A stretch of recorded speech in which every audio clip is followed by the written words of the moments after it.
நக்கலைட்ஸில் இருக்கக்கூடிய முன்பு இருந்த இப்போது இருக்கிற அனைவருக்கும், நக்கலைட்ஸ் குடும்பத்தை சேர்ந்த அனைவருக்கும் நான் என்னுடைய மனமார்ந்த நன்றிகளை தெரிவிச்சுக்கிறேன்.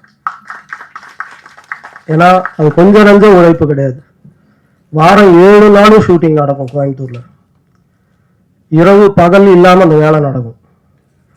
ஓயாத ஒரு எந்திரத்தை போல நக்கலைட்ஸுங்கிற ஒரு சேனல் எங்களுக்கு பின்னால இயங்கி இருக்கு.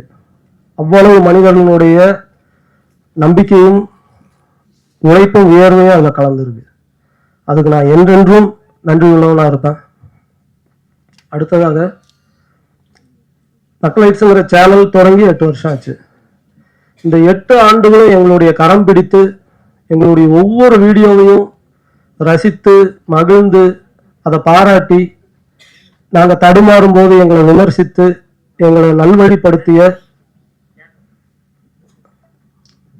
தமிழக மக்களுக்கும் அயல் நாடுகளில் இருக்கக்கூடிய தமிழர்கள் அனைவருக்கும் என்னுடைய மனமார்ந்த நன்றிகளை நான் இந்த நேரத்தில் தெரிவிச்சுக்கிறேன்.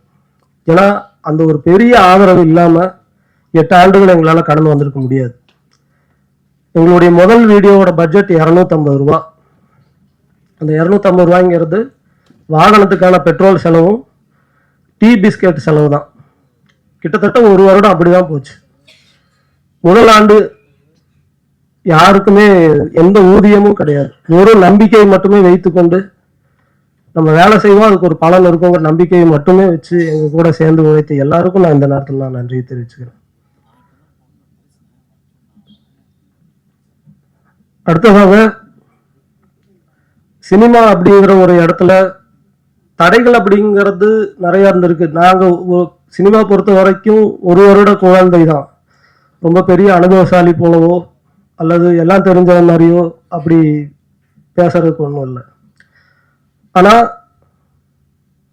சினிமாவுக்குள்ள வர்றதுக்கான ஒரு அனுபவம் இருக்குல்ல, அதை பற்றி சில விஷயங்கள் பேச முடியும்னு நான் நினைக்கிறேன். ஒன்று, இங்கே சில மித்ஸ் இருக்கு. அந்த மித்ஸ் திரும்ப எல்லாரும் அதை பற்றி ரீகன்சிடர் பண்ணணும், அதை பற்றி ஒரு மறு விசாரணை நடத்தணும்னு நான் நினைக்கிறேன். சினிமா வேற, யூடியூப் வேற அப்படின்னு பல பேர் சொல்கிறாங்க. அப்படி கிடையாது. அப்படி சொல்கிறவங்க ஒன்று யூடியூப்னா என்னங்கிறத டிஃபைன் பண்ணணும், அல்லது சினிமானா என்னங்கிறத டிஃபைன் பண்ணணும். அது இல்லாமல் இது ரெண்டும் வேற வேற. யூடியூப்ல தான் நாங்கள் சினிமாவுக்கான பயிற்சியை எடுத்தோம். யூடியூப்ல நாங்கள் சினிமா தான் செஞ்சுக்கிட்டு இருந்தோம். என்ன, யூடியூப் நமக்கு ஒரு 10 நிமிஷம் அவகாசம் கொடுக்கும். சினிமாங்கிறது 2 மணி நேரம் 2.5 மணி நேரம் அவகாசம் கொடுக்கும். அந்த 10 நிமிஷம் சினிமாவில் இருக்கிற லிபர்ட்டி கூட யூடியூப்ல இருக்காது. யூடியூப் இன்னும் ஒரு ஸ்ட்ரிக்டான மீடியம். 10 நிமிஷத்துக்குள்ள நீங்க ஆடியன்ஸை என்கேஜ் பண்ணி உங்க 10 நிமிஷமும் நீங்க வச்சிருக்கணும். உங்க கூட முதல் நிமிஷமே நீங்க உங்க ஆடியன்ஸை நீங்க என்கேஜ் பண்ணணும். இல்லைன்னா அடுத்த சேனலுக்கு ஸ்க்ரால் பண்ணி போயிடும். சினிமாவில் கூட 200 ரூபாய் கொடுத்து உள்ள வந்துட்டோங்கிறதுக்காக ஒரு அரங்கத்துக்குள்ள பல்ல கடிச்சுக்கிட்டு உட்காந்துருப்பாங்க. யூடியூப்ல அப்படி கிடையாது. யூடியூப்ல பல வகையான கண்டென்ட் கிரியேட்டர்ஸ் இருக்காங்க. ஆனா சின்சியரா சினிமாவுக்காக வேலை பார்க்குறவங்களும் இருக்காங்க. யூடியூப்ங்கிறது நக்கலைட்ஸ் போன்ற ஒரு சேனலோ இல்லை வேற எந்த சேனல் மாதிரியோ அப்படியான ஒரு கற்பனை இருக்கா? அது மட்டும் இல்லை. யூடியூப்ங்கிறதுக்குள்ள எண்ணற்றவங்க அவங்களுடைய ஷார்ட் பிலிம்ஸை எடுத்து ரிலீஸ் பண்ணிக்கிட்டே இருக்கிறாங்க ஒவ்வொரு நாளும். அந்த ஷார்ட் பிலிம்ஸ்குள்ள அவ்வளோ உயிர் இருக்கு, அவ்வளோ உழைப்பு இருக்கு, அவ்வளோ நம்பிக்கை இருக்கு. அது வெறுமனே யூடியூப்னு சொல்லி அப்படி ஒரு புறங்கையில் அதை தள்ளிட வேண்டாம்னு சொல்லி நான் எல்லாரையும் அன்போடு கேட்டுக்கிறேன். ஏன்னா அதுக்குள்ள கனவும் நம்பிக்கையை மட்டுமே வச்சுக்கிட்டு உழைப்பை போட்டு எவ்வளோ பேர் வேலை செஞ்சுட்டு இருக்காங்க. அவங்க எல்லாருக்கும் உங்களுடைய அன்பும் ஆதரவும் எங்களுக்கு கிடைச்சது போல அவங்களுக்கும் வேணும்னு நான் கேட்டுக்கிறேன். அடுத்தது, பெரிய பண வசதி இருந்தாதான் இந்த ஊடகத்துக்குள்ள ஜெயிக்க முடியும் அப்படிங்கிறது இல்லை. எங்களோட நிறுவனத்துக்கு பேரு, நக்கலைட்ஸை ஓன் பண்ற நிறுவனத்துக்கு பேரு எறும்புகள் நெட்வொர்க். அந்த நிறுவனத்துக்கு ஏன் எறும்புகள் நெட்வொர்க்னு பேர் வச்சோம்னா, அது ஒரு டீம் ஒர்க் அப்படிங்கிறதுக்காக மட்டும் இல்லை. எறும்போட புத்தை நீங்க எத்தனை முறை கலைச்சு போட்டீங்கன்னாலும் அது திரும்ப கட்டும். அதுக்கு பில்டிங் மட்டும்தான் தெரியும். அது எத்தனை முறை நீங்க அந்த புத்தை இடிச்சிங்கனாலும் உடைச்சிங்கனாலும் அது திரும்ப திரும்ப ரீபில்டு பண்ணிக்கிட்டே இருக்கும். அதனால என்ன சரிவு வந்தாலும் நம்ம திரும்ப திரும்ப நம்ம வேலையை செய்யணுங்கிறதுக்கான ஒரு இன்ஸ்பிரேஷனுக்காக தான் எறும்புகள் நெட்வொர்க்னு எங்கள் நிறுவனத்துக்கு நாங்கள் பேர் வச்சுக்கிட்டோம்.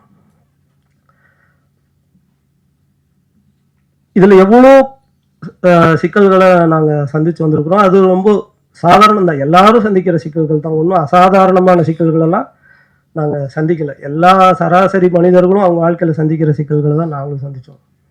ஆனால் ஒவ்வொரு முறையும் கடலில் தத்தளிக்கிறவனுக்கு ஒரு ஒரு ஒரு மரக்கட்டையோ ஒரு ஒரு பிடிமானம் கிடைப்பது போல எங்களுக்கு நக்கலைட்ஸ் தொடங்கிய நாளிலிருந்து பத்திரிகைகளும் ஊடகங்களும் எங்களை ஒரு களம் போல கூட இருந்து காத்து எங்களை இன்னைக்கு வந்து கரையேற்றிருக்குன்னு நான் சொல்லணும்.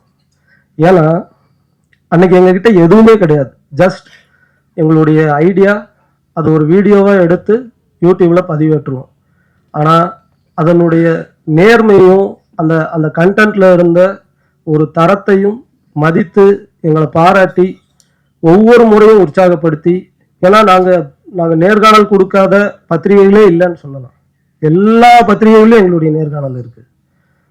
அப்போ அப்படி ஒரு வரவேற்பு, அதனுடைய எங்களை வேல்யூ பண்ணி இதை செய்யணும் அப்படின்னு பத்திரிகைகளுக்கு தோன்றியது இல்லையா, அதை ஒரு பெரிய பேரன்பா நான் நினைக்கிறேன். ஏன்னா அன்னைக்கு அது மட்டுமே தான் எங்களுக்கான ஒரு ஒரு சோலுக்கான ஃபுட்டுன்னு சொல்லுவாங்க இல்லையா, அது போல இருந்துச்சு. வேற எதுவும் இல்லை. அடதான் நம்மளை பாராட்டுறாங்க. அந்த பாராட்டு தான் அப்படியே தட்டி கொடுத்து 8 வருடம் கழிச்சு இங்க கூப்பிட்டு வந்து விட்டுருக்குன்னு நான் சொல்லுவேன். நாங்க நக்கலைட்ஸ் தொடங்கி ஒரு ஆண்டுக்கு பிறகு எங்களுக்கு விகடன் விருது வழங்கப்பட்டது. அதெல்லாம் நாங்க எதிர்பார்க்கவே இல்லை. எவ்வளவு பெரிய ஒரு என்கரேஜ்மெண்ட்னு அதை என்னால சொல்ல முடியாது. ரேடியோ சிட்டியில எங்களை கூப்பிட்டு அவங்க பாராட்டி நிகழ்ச்சி நடத்தினாங்க. இப்படி எண்ணற்ற ஊடகங்கள்ல இருந்து எங்களை பாராட்டியிருக்காங்க, வாழ்த்தியிருக்காங்க. எங்களை பற்றியான ஆர்டிகிள்ஸ் பப்ளிஷ் பண்ணியிருக்காங்க. என்னுடைய அறையில் நான் ஒரு பெரிய கலெக்ஷனே வச்சுருக்கேன். அது ஒரு பெரிய டாக்குமெண்டேஷன். அது எல்லாத்தையும் கலந்து இந்த திரைப்படத்துக்கு பிறகு அதை ஒரு டாக்குமெண்ட் பண்ணி வெளியிடணும்னு எனக்கு ஒரு விருப்பம் உண்டு. ஏன் அப்படின்னா, சாதாரண மனிதர்கள் போராடி தோத்துருவாங்க அப்படிங்கிறதெல்லாம் இல்லை. சரியான வேலையை செய்யும்போது, அதை முழு நேர்மையோடு செய்யும்போது நிச்சயமாக அதற்கான ஆதரவும் அதற்கான ஒரு ஒரு பக்கபலமாக ஊடகங்கள் நிற்கும் அப்படிங்கிறதுக்கு எங்களுடைய பயணம் ஒரு மிகப்பெரிய ஆதாரம். அம்முச்சிங்கிற ஒரு வெப்சீரிஸை 2 ஆண்டுகளுக்கு முன்பு நாங்கள் ரிலீஸ் பண்ணோம். அது ஆஹா ஓடிடியில் இருக்கு. அதனுடைய சீசன் 1 சீசன் 2 ரெண்டுமே ஆஹா ஓடிடியில் இருக்கு. சீசன் 2 ஆஹாக்காக நாங்கள் பண்ணோம். ஒரு சினிமா போலவே அதை யூனிட் வச்சு பண்ண ஒரு வெப்சீரிஸ். அது இங்கே தான் ஸ்க்ரீனிங் பண்ணோம். கிட்டத்தட்ட 4.5 மணி நேரம் அது நான் ஸ்டாப்பாக ஓடிச்சு. இன்டர்வலே கிடையாது. அத்தனை பத்திரிகை நண்பர்களும் பிரேக்கே எடுக்காம அதை முழுசா உட்கார்ந்து பார்த்துட்டு அதை சினிமா போலவே நினைச்சு கருதி அதை பாராட்டி, அதை பற்றி எழுதாத பத்திரிகைகள் கிடையாது. அதை அவ்வளோ பாராட்டி எழுதினாங்க.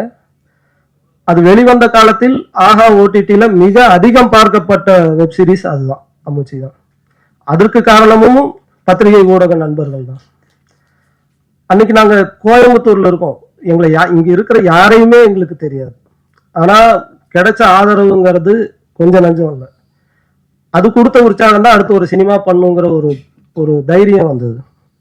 இந்த திரைப்படமும் குடும்பஸ்தன் திரைப்படமும் பார்த்த அன்னைக்கு காலையில பார்த்தாங்கன்னா மதியானத்திலிருந்து பத்திரிகை நண்பர்களுடைய தோழர்களுடைய ஆதரவான பாராட்டுதல்கள் வந்து வெளிவர ஆரம்பிச்சது. அன்னைக்கே தெரிஞ்சிருச்சு நாங்கள் மிகப்பெரிய வெற்றி அடைஞ்சிட்டோம் அப்படின்னு. அடுத்த நாள் நடந்தது ஒரு பெரிய கோலாகலமான திருவிழா. அந்த திருவிழாவுக்கான முன்னறிவிப்பு செய்தது பத்திரிகை ஊடக நண்பர்கள் தான். உங்க எல்லாருக்கும் நான் இன்னைக்கு என்னுடைய சிறந்தார்ந்த நன்றிகள் நான் தெரிவிச்சுக்கிறேன். ஏன்னா இதுக்கு நாங்கள் எதுவுமே செய்யல, எங்க வேலையை செஞ்சோம் அவ்வளவுதான். ஆனா அந்த வேலையினுடைய நேர்மையும் தரத்தையும் மதிச்சு நீங்க உங்களுடைய மேலான ரிவ்யூஸை கொடுத்து இன்னைக்கு இந்த படம் மிகப்பெரிய ஒரு வெற்றி அடைந்து எல்லா ஊர்களையும் எல்லா அரங்குகளும் நிறைஞ்சு குடும்பமா இதை போய் சிரிச்சு கொண்டாடி இந்த படத்தை எல்லாரும் ரசிச்சுக்கிட்டு இருக்காங்க. எல்லா திசைகள்ல இருந்தும் வாழ்த்துக்கள் தினமும் வந்துகிட்டு இருக்கு. இதுக்கு என்ன நன்றி கடன் செலுத்துறதுன்னு எனக்கு தெரியல.